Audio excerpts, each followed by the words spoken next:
Hello everyone, NCERT Hindi medium में आप सभी का स्वागत है।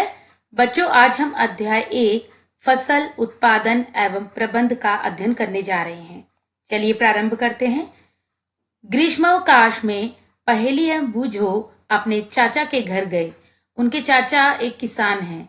एक दिन उन्होंने खेत में कुछ औजार देखे, जैसे कि खुरपी, दरांती, बेलचा, हल इत्यादि। आइए देखिए यह बालिका क्या कह रही है।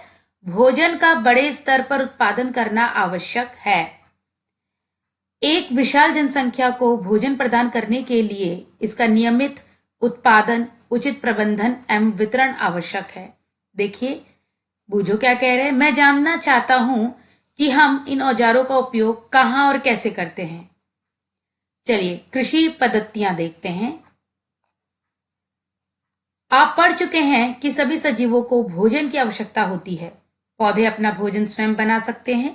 क्या आपको याद है कि हरे पौधे अपना भोजन किस प्रकार संश्लेषित करते हैं? मनुष्य सहित सभी जंतु भोजन बनाने में असमर्थ हैं।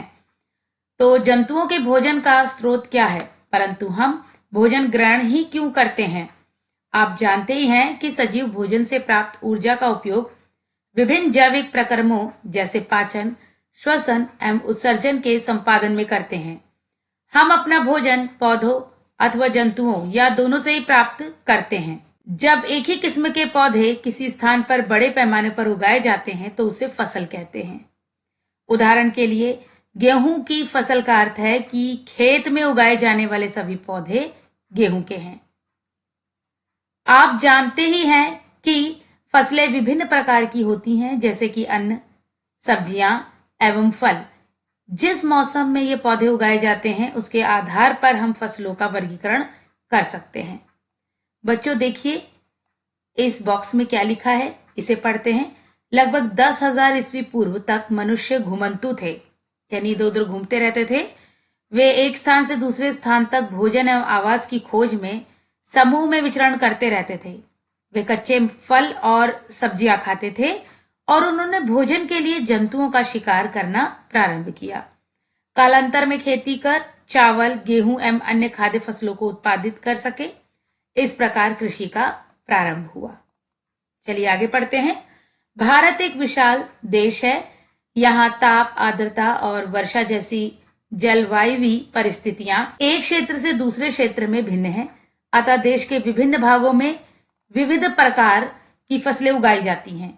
इस विविधता के बावजूद मोटे तौर पर फसलों को दो भागों में बांटा जा सकता है। वे इस प्रकार हैं। पहली खरीफ फसल, दूसरी रबी फसल। देखिए नंबर 1 खरीफ फसल में देखते हैं। वह फसल जिन्हें वर्षा ऋतु में बोया जाता है खरीफ फसल कहलाती है। भारत में वर्षा ऋतु सामान्यतः जून से सितंबर तक होती है। धान, मक्का, सोयाबीन, मूंगफली, कपास इत्यादि खरीफ फसलें हैं। नंबर 2 रबी फसल। शीत ऋतु अक्टूबर से मार्च तक में उगाई जाने वाली फसलें रबी फसलें कहलाती हैं। गेहूं, चना, मटर, सरसों तथा अलसी रबी फसल के उदाहरण हैं। इसके अलावा कई स्थानों पर दालें और सब्जियां ग्रीष्म में उगाई जाती हैं। आइए आगे चलते हैं। 1.2 आधारित फसल पद्धतियां। आइए देखें। धान को शीत ऋतु में क्यों नहीं उगाया जा सकता है? यह प्रश्न बूझो का है। देखिए बालिका क्या कह रही है। धान को अधिक पानी की आवश्यकता होती है, अतः इसे केवल वर्षा ऋतु में ही उगाते हैं। फसल उगाने के लिए किसान को अनेक क्रियाकलाप सामयिक अवधि में करने पड़ते हैं। आप देखेंगे कि ये क्रियाकलाप उस प्रकार के हैं जिनका उपयोग माली अथवा आप सजावटी पौधे उगाने के लिए करते हैं। ये क्रियाकलाप अथवा कार्य पद्धतियां जो आगे दिए गए हैं, ये देखिए। नंबर 1 मिट्टी तैयार करना, नंबर 2 बुआई, नंबर 3 खाद एवं उर्वरक देना, नंबर 4 सिंचाई, नंबर 5 खरपतवार से सुरक्षा, नंबर 6 कटाई, नंबर 7 भंडारण। यानी पहले मिट्टी तैयार की जाती है, फिर उसमें हम बोते हैं बीज, फिर उसमें खाद डालते हैं, उर्वरक देते हैं, उसके बाद सिंचाई देते हैं, करते हैं यानी पानी देते हैं। उसके बाद फसल उगती है तो उसमें जो खरपतवार होते हैं उनको हम हटाते हैं। उसके बाद जब हमारी फसल पक के तैयार हो जाती है तो उसकी कटाई करते हैं। कटाई के बाद उसको भंडारण करते हैं ताकि उसे कीड़े मकोड़े, चूहे इत्यादि नष्ट ना कर सके। ठीक है बच्चों, आगे चलते हैं। 1.3 मिट्टी तैयार करना, फसल उगाने से पहले मिट्टी तैयार करना प्रथम चरण है। मिट्टी को पलटना तथा इसे पोला बनाना कृषि का अत्यंत महत्वपूर्ण कार्य है। इससे जड़ें भूमि में गहराई तक जा सकती हैं। पोली मिट्टी में गहराई में धसी जड़ें भी सरलता से श्वसन कर सकती हैं। पोली मिट्टी किस प्रकार पौधों की जड़ों को सरलता से श्वसन करने में सहायक है? पोली मिट्टी मिट्टी में रहने वाले केंचुओं और सूक्ष्म जीवों की वृद्धि करने में सहायता करती है।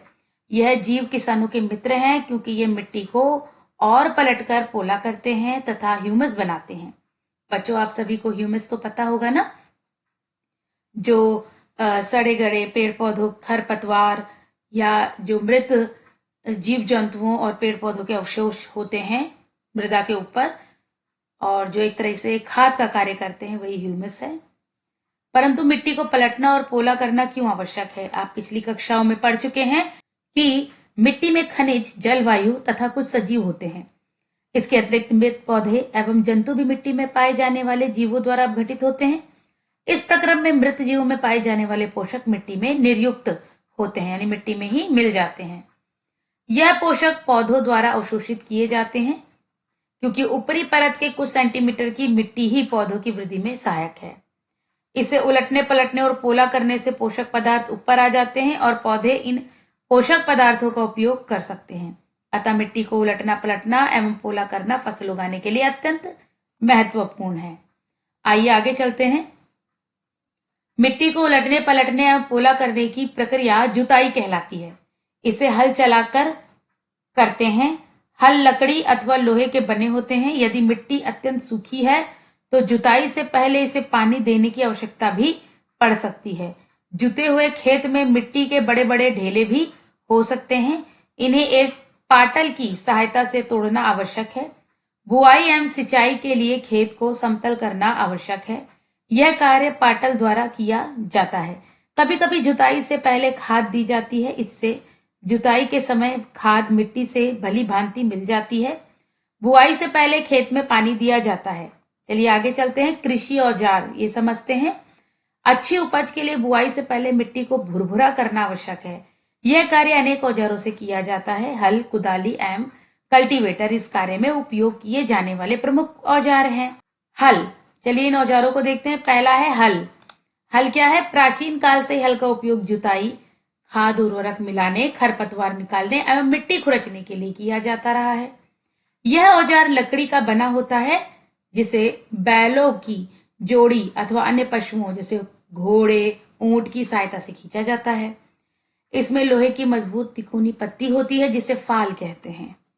हल का मुख्य भाग लंबी लकड़ी का बना होता है जिसे हल शाफ्ट कहते हैं। इसके एक सिरे पर हैंडल होता है तथा दूसरा सिरा जोत के डंडे से जुड़ा होता है। इससे बैलों की गर्दन के ऊपर रखा जाता है एवं जोड़ी बैल एवं एक जोड़ी बैल एवं एक आदमी से इसे सरलता से चला सकता है।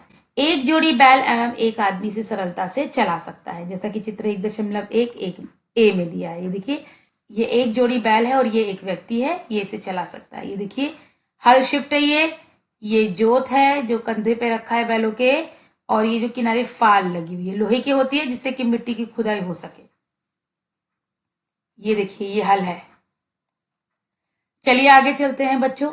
आजकल लोहे के हल तेजी से देसी लकड़ी के हल की जगह ले रहे हैं। अगला है कुदाली। यह एक सरल औजार है जिसका उपयोग खरपतवार निकालने एवं मिट्टी को पोला करने के लिए किया जाता है। इसमें लकड़ी अथवा लोहे की छड़ होती है जिसके एक सिरे पर लोहे की और मुड़ी प्लेट लगी होती है जो ब्लेड की तरह कार्य करती है। इसका दूसरा सिरा पशुओं द्वारा खींचा जाता है। ये देखिए, ये पकड़ है, ये हैंडल है, ये जोत है, ये छड़ है, ये मुड़ी प्लेट है। बच्चों इसी को हम कुदाली कहते हैं। ठीक है, ये चित्र 1.1 भी है। आगे चलते हैं कल्टीवेटर पे। आजकल जुताई ट्रैक्टर द्वारा संचालित कल्टीवेटर से की जाती है। कल्टीवेटर के उपयोग से श्रम एवं समय दोनों की बचत होती है। चित्र 11.1 सी देखिए, कल्टीवेटर को ट्रक द्वारा चलाते हुए ये देखिए कल्टीवेटर है। देख रहे हैं आप, जैसे हल से हम एक एक लाइन एक खुदाई करते हैं। ये कल्टीवेटर में कई फाल लगे होते हैं, इकट्ठे काफी दूर तक जो है जोत लिया जाता है खेत। ठीक है बच्चों, 1.4 बुआई। बुआई फसल उत्पादन का सबसे महत्वपूर्ण चरण है। बोने से पहले अच्छी गुणवत्ता वाले साफ एवं स्वस्थ बीजों का चयन किया जाता है। किसान अधिक उपज देने वाले बीजों को प्राथमिकता देता है। बीजों का चयन, देखिए बालिका क्या कह रही है। एक दिन मैंने अपनी माँ को देखा कि माँ चने के कुछ बीज एक बर्तन में रखकर उसमें कुछ पानी डाल रही है। कुछ मिनट पश्चात कुछ बीज पानी के ऊपर तैरने लगे। मुझे आश्चर्य हुआ कि कुछ बीज पानी के ऊपर क्यों तैरने लगे। क्रियाकलाप 1.1। एक बीकर लेकर इसे पानी से आधा भरिए। इसमें एक मुट्ठी गेहूं के दाने डालकर भली भांति हिलाइए। कुछ समय प्रतीक्षा कीजिए। क्या कुछ बीज जल के ऊपर तैरने लगते हैं? जो बीज पानी में बैठ जाते हैं वे हल्के हैं या भारी हैं? क्षतिग्रस्त बीज खोखले हो जाते हैं और इस कारण हल्के होते हैं, अतः ये जल पर तैरने लगते हैं। अच्छे और स्वस्थ बीजों को क्षतिग्रस्त बीजों से अलग करने की ये एक अच्छी विधि है। बुआई से पहले बीज बोने के औजारों के बारे में जानना आवश्यक है। चित्र 1.2a और b। ये देखिए बच्चों, ये चित्र 1.2a है। बीज बोने का पारंपरिक तरीका, ये देखिए हाथों से ही बोया जा रहा है। और ये 1.2 सीड ड्रिल, इसमें इस ड्रिल की सहायता से बीज बोया जाता है। आइए आगे का अध्ययन करते हैं। परंपरागत औजार परंपरागत रूप से बीजों की बुआई में इस्तेमाल किया जाने वाला औजार कीप के आकार का होता है। चित्र 1.2a। बीजों को कीप के अंदर डालने पर यह 2 या 3 नुकीले सिरे वाले पाइपों से गुजरते हैं। ये सिरे मिट्टी को भेद कर बीज को स्थापित कर देते हैं। चलिए आगे चलते हैं। सीड ड्रिल, आजकल बुआई के लिए ट्रैक्टर द्वारा संचालित सीड ड्रिल। ये देखिए बच्चों, ये सीड ड्रिल है। चित्र 1.2b में का उपयोग होता है। इसके द्वारा बीजों में समान दूरी एवं गहराई बनी रहती है। यह सुनिश्चित करता है कि बुआई के बाद बीज मिट्टी द्वारा ढक जाए। इससे बीजों को पक्षियों द्वारा खाए जाने से रोका जा सकता है। सीड ड्रिल द्वारा बुआई करने से समय एवं श्रम दोनों की बचत होती है। ये देखिए बूझो क्या कह रहे हैं। मेरे विद्यालय के समीप एक पौधशाला यानी नर्सरी है। मैंने देखा कि पौधे छोटे छोटे थैलों में रखे हैं। वे इस प्रकार क्यों रखे गए हैं? आइए देखिए बालिका क्या कह रही है। धान जैसे कुछ बीजों के पौधों को पहले पौधशाला में उगाया जाता है। पौध तैयार हो जाने पर उन्हें हाथों द्वारा खेत में रोपित कर देते हैं। कुछ वनीय पौधे एवं पुष्पी पौधे भी पौधशाला में उगाए जाते हैं। पौधों को अत्यधिक घने होने से रोकने के लिए बीजों के बीच उचित दूरी होना अत्यंत महत्वपूर्ण है। इससे पौधों को सूर्य का प्रकाश, पोषक एवं जल पर्याप्त मात्रा में प्राप्त होता है। अधिक घनेपन को रोकने के लिए कुछ पौधों को निकालकर हटा दिया जाता है। आगे चलते हैं। 1.5 खाद एवं उर्वरक मिलाना। वे पदार्थ जिन्हें मिट्टी में पोषक स्तर बनाए रखने के लिए मिलाया जाता है उन्हें खाद एवं उर्वरक कहते हैं। देखिए बूझो क्या कह रहे हैं। मैंने एक खेत में उगने वाली स्वस्थ फसल पौधों को देखा, जबकि पास के एक खेत में पौधे कमजोर थे। कुछ पौधे अन्य पौधों की तुलना में ज्यादा अच्छी तरह से क्यों उगते हैं? मिट्टी फसल को खनिज पदार्थ प्रदान करती है। यह पोषक पौधों की वृद्धि के लिए आवश्यक है। कुछ क्षेत्रों में किसान खेत में एक के बाद दूसरी फसल उगाता रहता है। खेत कभी भी खाली नहीं छोड़े जाते। कल्पना कीजिए कि पोषकों का क्या होता है। फसलों के लगातार उगाने से मिट्टी में कुछ पोषकों की कमी हो जाती है। एक क्षति को पूरा करने हेतु किसान खेतों में खाद देते हैं। यह प्रक्रम खाद देना कहलाता है। अपर्याप्त खाद देने से पौधे कमजोर हो जाते हैं। खाद एक कार्बनिक यानी जैविक पदार्थ है जो कि पौधों या जंतु अपशिष्ट से प्राप्त होती है। किसान पादप एवं जंतु अपशिष्टों को एक गड्ढे में डालते जाते हैं तथा इसका अपघटन होने के लिए खुले में छोड़ देते हैं। अपघटन कुछ सूक्ष्म जीवों द्वारा होता है। अपघटित पदार्थ खाद के रूप में उपयोग किया जाता है। आप कक्षा 6 में वर्मी कंपोस्टिंग अथवा केंचुओं द्वारा खाद तैयार करने के विषय में पढ़ चुके हैं। क्रियाकलाप 1.2 मूंग अथवा चने के बीज लेकर उन्हें अंकुरित कीजिए। इनमें से एक ही आकार वाले 3 नवोद्भिद छांट लीजिए। अब गिलास अथवा ऐसे ही पात्र लीजिए, इन पर ए बी एम सी निशान लगाइए। गिलास ए में थोड़ी सी मिट्टी लेकर इसमें थोड़ी सी गोबर की खाद डालिए। गिलास बी में समान मात्रा में मिट्टी लेकर उसमें थोड़ा सा यूरिया मिलाइए। गिलास सी में कुछ मिट्टी लीजिए, बिना कुछ मिलाए चित्र 1.3 ए। अब इसमें पानी की समान मात्रा डालकर सुरक्षित स्थान पर रख दीजिए। प्रतिदिन पानी देते रहिए। 7 से 10 दिनों बाद उनकी वृद्धि को नोट कीजिए। चित्र 1.3 बी, ये देखिए, और ये तैयारी हो रही है। और ये देखिए खाद एवं उर्वरक के साथ पौध की वृद्धि, ये देखिए इसमें छोटे छोटे पौध उग रहे हैं। इन तीनों गिलासों के पौधों में वृद्धि की गति एक समान है। किस गिलास में पौधों की वृद्धि बेहतर है? किस गिलास के पौधों में वृद्धि सबसे अधिक है? उर्वरक रासायनिक पदार्थ है जो विशेष पोषकों से समृद्ध होते हैं। वे खाद से कैसे भिन्न हैं? उर्वरक का उत्पादन फैक्ट्री में किया जाता है। उर्वरक के कुछ उदाहरण हैं urea, ammonia, sulphate, superphosphate, potash, NPK यानी नाइट्रोजन, फास्फोरस, पोटेशियम। इनके उपयोग से किसानों को गेहूं, धान तथा मक्का जैसी फसलों को अच्छी उपज प्राप्त करने में सहायता मिलती है। परंतु उर्वरकों के अत्यधिक उपयोग से मिट्टी की उर्वरकता में कमी आई है। यह जल प्रदूषण का भी स्रोत बन गए हैं। अतः मिट्टी की उर्वरकता बनाए रखने के लिए हमें उर्वरकों के स्थान पर जैविक खाद का उपयोग करना चाहिए, अथवा 2 फसलों के बीच में खेत को कुछ समय के लिए बिना कुछ उगाए छोड़ देना चाहिए। खाद के उपयोग से मिट्टी के गठन एवं जल अवशोषण क्षमता में भी वृद्धि होती है। इससे मिट्टी में भी सभी पोषकों की प्रतिपूर्ति हो जाती है। मिट्टी में पोषकों की प्रतिपूर्ति का अन्य तरीका है फसल चक्रण। यह एक फसल के बाद खेत में दूसरे किस्म की फसल एकांतर क्रम में उगाकर किया जा सकता है। पहले उत्तर भारत में किसान फलीदार चारा एक ऋतु में उगाते थे तथा गेहूं दूसरी ऋतु में। इससे मिट्टी में नाइट्रोजन का पुनः पूरण होता रहता है। किसानों को इस पद्धति को अपनाने के लिए प्रोत्साहित किया जाता है। पिछली कक्षाओं में आप राइजोबियम बैक्टीरिया के विषय में पढ़ चुके हैं। यह फलीदार लेग्यूमिनस पौधों की जड़ों में ग्रंथिकाओं में पाए जाते हैं और वायुमंडलीय नाइट्रोजन का स्थितीकरण करते हैं। ये देखिए बच्चों, ये सारणी है उर्वरक एवं खाद में अंतर। देखते हैं उर्वरक और खाद में अंतर। नंबर 1, उर्वरक एक मानव निर्मित लवण है। खाद एक प्राकृतिक पदार्थ है जो गोबर एवं पौधों के अवशेष के विघटन से प्राप्त होता है। उर्वरक का उत्पादन फैक्ट्री में होता है। नंबर 2, खाद खेतों में बनाई जा सकती है। नंबर 3, उर्वरक से मिट्टी को ह्यूमस प्राप्त नहीं होता। खाद से मिट्टी को ह्यूमस प्रचुर मात्रा में प्राप्त होती है। नंबर 4, उर्वरक में पादप पोषक जैसे कि नाइट्रोजन, फास्फोरस तथा पोटेशियम प्रचुरता में होते हैं और खाद में पादप पोषक तुलनात्मक रूप से कम होते हैं। सारणी 1.1 में उर्वरक एवं खाद के बीच अंतर बताए गए हैं। खाद के लाभ। जैविक खाद उर्वरक की अपेक्षा अधिक अच्छी मानी जाती है। इसका मुख्य कारण है इससे मिट्टी की जल धारण क्षमता में वृद्धि होती है। इससे मिट्टी भुरभुरी एवं सरंध्र हो जाती है, जिसके कारण गैस विनिमय सरलता से होता है। इससे मित्र जीवाणुओं की संख्या में वृद्धि हो जाती है। इस जैविक खाद से मिट्टी का गठन सुधर जाता है। 1.6 सिंचाई। जीवित रहने के लिए प्रत्येक जीव को जल की आवश्यकता होती है। पौधे की वृद्धि एवं परिवर्धन के लिए जल का विशेष महत्व है। पौधे की जड़ों द्वारा जल का अवशोषण होता है, जिसके साथ खनिजों और उर्वरकों का भी अवशोषण होता है।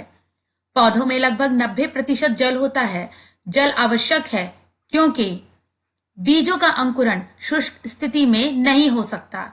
जल में घुले हुए पोषक का स्थानांतरण पौधे के प्रत्येक भाग में होता है।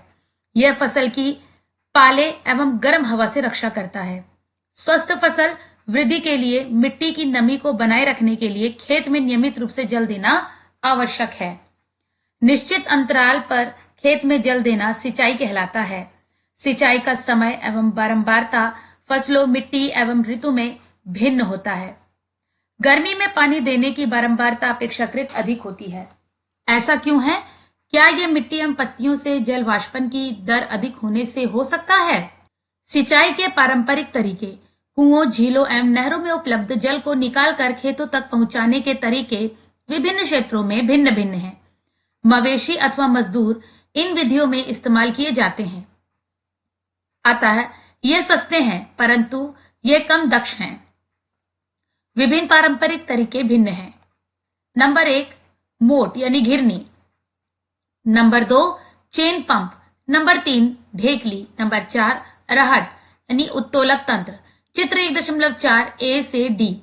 ये देखिए बच्चों, चित्रों में ए में है मोट, ये मोट होता है सिंचाई का पारंपरिक तरीका, जिसमें कि देखिए किस तरह से पानी भर के हाथों से ही पानी डाला जा रहा है, इस बर्तन में कुएं से पानी खींच के भरा जा रहा है। इसके पश्चात है 1.4 बी चेन पंप। ये देखिए चेन पंप की सहायता से सिंचाई हो रही है। फिर है ये ढेकली, ढेकली में देखिए किस प्रकार सिंचाई हो रही है।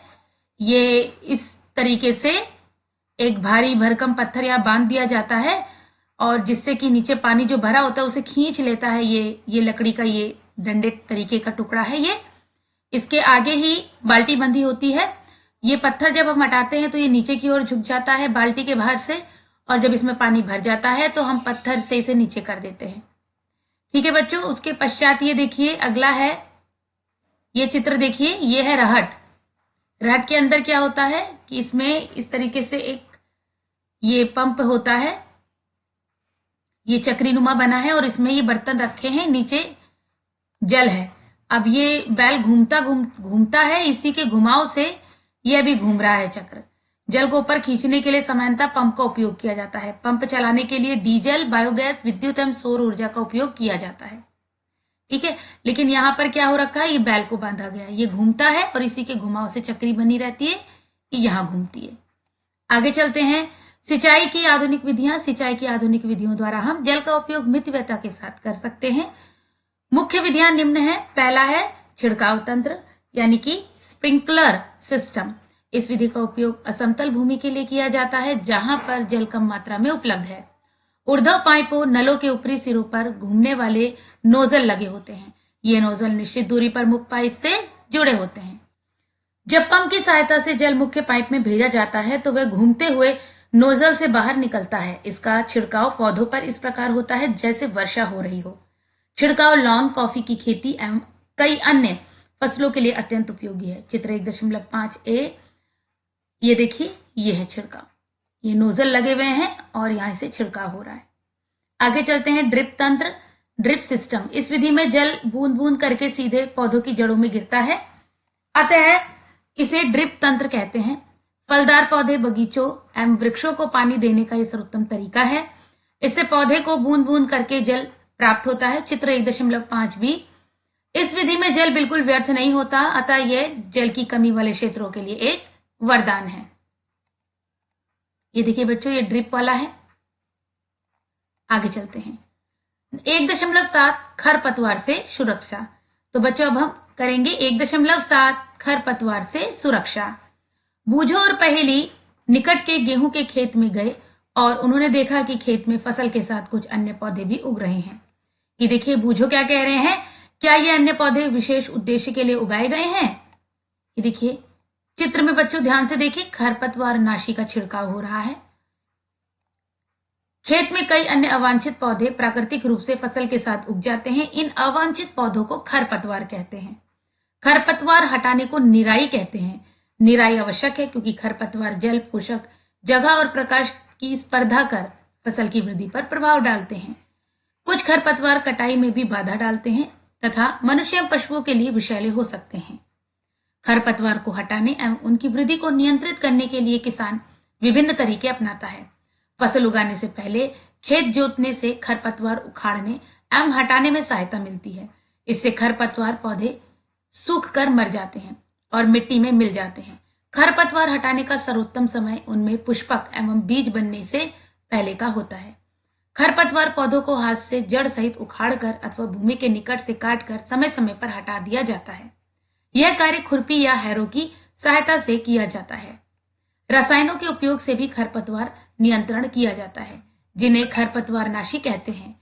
जैसे 2,4-D-1 खेतों में इनका छिड़काव किया जाता है, जिससे खरपतवार पौधे मर जाते हैं, परंतु फसल को कोई हानि नहीं होती। खरपतवार नाशी को जल में आवश्यकता अनुसार मिलाकर स्प्रेयर, फुहारा की सहायता से खेत में छिड़काव करते हैं, जैसा कि बच्चों आपने इस चित्र 1.6 में देखा। आइए बूझो क्या कह रहे हैं, क्या खरपतवार नाशी का प्रभाव इसको छिड़कने वाले व्यक्ति पर भी पड़ता है? जैसा कि पहले बताया गया है, खरपतवार की वृद्धि के समय तथा पुष्पण एवं बीज बनने के पहले ही खरपतवार नाशी का छिड़काव करते हैं। खरपतवार नाशी के छिड़काव से किसान के स्वास्थ्य पर भी प्रभाव पड़ सकता है, अतः उन्हें इन रसायनों का प्रयोग सावधानी पूर्वक करना चाहिए। छिड़काव करते समय उन्हें अपना मुंह एवं नाक कपड़े से ढक लेनी चाहिए। चलिए अब आगे चलते हैं। 1.8 कटाई। फसल की कटाई एक महत्वपूर्ण कार्य है। फसल पक जाने के बाद उसे काटना कटाई कहलाता है। कटाई के दौरान या तो पौधों को खींचकर उखाड़ लेते हैं अथवा उसे धरातल के पास से काट लेते हैं। एक अनाज फसल को पकने में लगभग 3 से 4 महीने का समय लगता है। हमारे देश में दराती की सहायता से हाथ द्वारा कटाई की जाती है। चित्र 1.7 देखिए, ये बच्चों दराती है, देखा आपने? अथवा एक मशीन का उपयोग किया जाता है जिसे हार्वेस्टर कहते हैं। काटी गई फसल से बीजों दानों को भूसे से अलग करना होता है, इसे थ्रेशिंग कहते हैं। यह कार्य कंबाइन मशीन द्वारा किया जाता है। चित्र 1.8 जो वास्तव में हार्वेस्टर और थ्रेशिंग का संयुक्त रूप है। छोटे खेत वाले किसान अनाज के दानों को फटक कर यानी कि व्यूइंग करके अलग करते हैं। चित्र 1.9 ये देखिए बच्चों, चित्र 1.9 में इसे व्यूइंग कहते हैं, फटकने वाली मशीन है ये। आप इसके विषय में कक्षा 6 में पढ़ चुके हैं। देखिए बच्चों, ये बालिका जिसका की नाम पहेली है, ये क्या कह रही है? कटाई के बाद कभी कभी तने के टुकड़े खेत में ही रह जाते हैं जिन्हें किसान जला देते हैं। पहेली इन टुकड़ों के खेत में जलाने के कारण चिंतित है। वह जानती है कि इससे प्रदूषण होता है, इससे खेत में पड़ी फसल में आग लगने का खतरा भी है।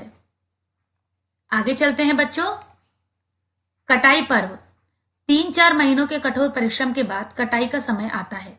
स्वर्णिम दानों से भरी खड़ी फसल किसानों के हृदय में उल्लास एवं अच्छे समय का भाव संचारित करती है। यह समय थोड़ा आराम करने एवं खुशी मनाने का है, क्योंकि पिछली ऋतु के प्रयत्न का फल मिलता है। इसीलिए भारत के सभी भागों में कटाई का समय हर्षोल्लास एवं खुशी का होता है।